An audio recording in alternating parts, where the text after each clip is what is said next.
Just got finished watching the very first episode of Titans on the DC Universe network or streaming service or whatever. However you want to describe, categorize DC Universe, app, network, service, whatever. But I enjoyed it. One of the things that I think right off the bat is obvious is that Titans apparently appears to be a slow burn show.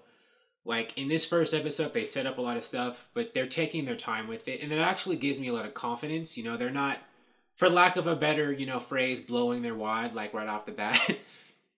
They're, not giving all of the good stuff out right away. To me, that shows a more confident storytelling, decision.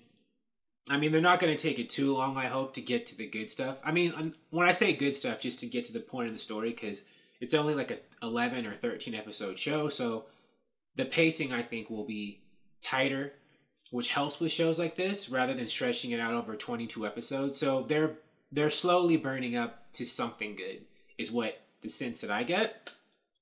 Now, a lot of initial reviews I've watched on YouTube before, like when, certain members of, the YouTube community and the press, they got like the first 3 episodes, they were saying like the show, most of them enjoyed the show, but they thought that it was like too dark, or at least darker than they would expect from the Titans, because they feel that makes, and the characters are a bit out of character. Like, they like the characters if they're not written the way they are in the comics, especially since at this point, beyond the comics, where we've seen the Titans elsewhere have been in those Teen Titans cartoons, which are, lighter and more colorful, and people are thinking this show, this tone, the darker tone, and the way the character is a bit more brutal and violent, it's a departure out of character.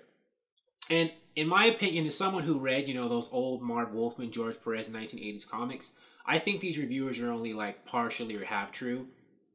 Now, in terms of the darkness, if you read a lot of those old like 80s like Titan stories, and even later on into the 90s, the Titans in the comics dealt with some pretty dark, traumatic stuff.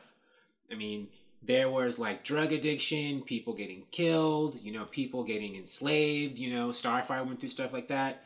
Trigon, the demon, Raven's father, when he came out, he would be messing with people's heads, and, there was a lot of, like, blood imagery and satanic imagery. The Titans weren't exactly, even though they wore bright and colorful outfits, they, dealt with some pretty dark stuff.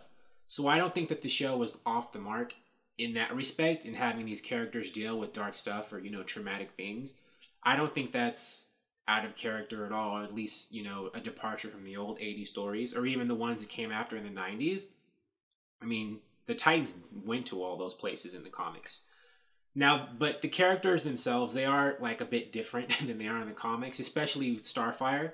Starfire is cool in this show, in this first episode, but she seems very different from her comics books counterpart. In the comics, Starfire was, at least initially when she was created, she was very tough, but also very innocent in her worldview. The Starfire in this show is very adult and seasoned in her worldview.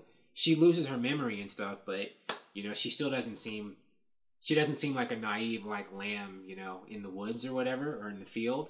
She seems like she knows her stuff. And she seems pretty hardcore in terms of how she deals with people. The Starfire in this show has good combat skills, hand-to-hand combat skills.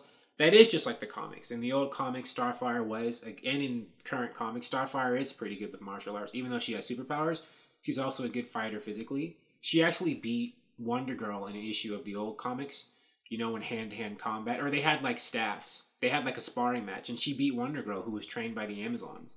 So, Starfire is a contender, even without her powers. And what I thought was interesting about her, she shows up in Austria when we first see her in this first episode. She seems like, at least so far, the more glamorous, globe-trotting Titan. She has, like, a whole floor of that hotel all checked out just to herself. She wears, well, a lot of people drag the outfit that she had on, but I don't know. I think they're trying to make this seem like this is her sleek, sexy nightclub outfit. But anyways, she's wearing, the glamorous, sleek stuff. She's able to rent out hotel rooms, and she's after Raven for some reason, and she's lost her memory. Now, we don't really know what's up with Starfire right now. I hope that eventually she does turn out to be an alien. I don't know what she is right now in the show. They're like I said, slow burn. She lost her memory. We don't know much about her. We don't know why she's looking for Raven, stuff like that. So her story will be revealed later on, just like, well, I think her story is the most mysterious one. But, I hope that it turns out she is an alien from another planet. I hope they don't change the character that much. But we'll see. And then, at the end of the episode, Beast Boy shows up for like about 2 seconds for the most part. And I thought it was cool how Beast Boy is the character they picked, raiding like a department store for some video game consoles, some games, some cartridges or discs or whatever. I thought that was cool.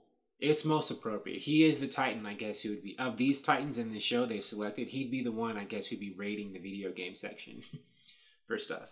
But we don't see much of him. I'm pretty sure, the 5th episode, I think, or 4th episode of this show is titled Doom Patrol. So I'm pretty sure that's when we'll find out a lot more about Beast Boy, because, as you may or may not know, his origin is tied to the origin of the Doom Patrol super team in the comics, and I'm pretty sure the show will reflect some part of that. And, then there is Raven. She's kind of the focus of this episode, and I think the whole show, at least in the sense that I think a lot of the plot revolves around what's, going on with her.